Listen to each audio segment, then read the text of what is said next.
Hi everyone! In this quick walkthrough, I'll show you the updated list of trips and the new interactive map you can use to analyze trip details. Let's open any trip.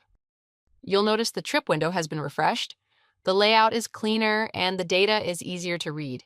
Now let's open the map. We've completely reworked it.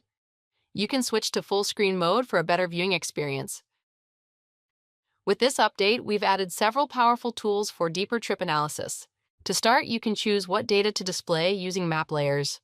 In processed data, you'll see detected events, including speed violations and incidents.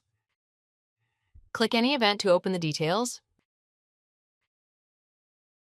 You'll also see the start and end points, along with speed and trip information.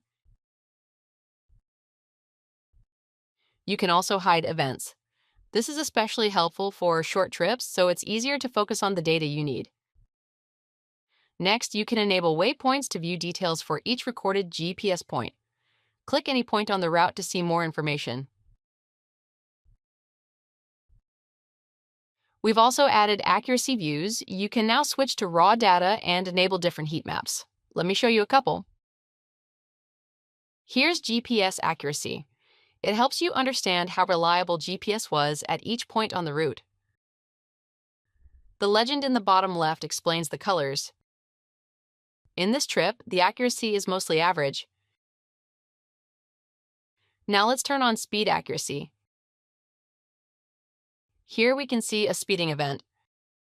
Red indicates aggressive speeding. If we check the accuracy at that moment, it shows good speed accuracy, meaning we can trust this event with a high level of confidence. Just like with processed data, you can combine accuracy views with waypoints to zoom into specific moments. For example, here it looks like the driver stopped briefly, and clicking the points shows the details. You can also enable processed and raw data together to compare the two route lines and see how closely they match. For longer trips, unless you're investigating a specific section, we recommend keeping waypoints off as they can reduce performance. And one quick note, if processed trip data starts slightly differently from raw trip data, that can be normal. Sometimes the SDK starts with a small delay, and the first part is reconstructed. Finally, you can replay the trip. Press replay, hit play, and use the slider to follow the trip step by step. One more thing, this map is also available as a widget.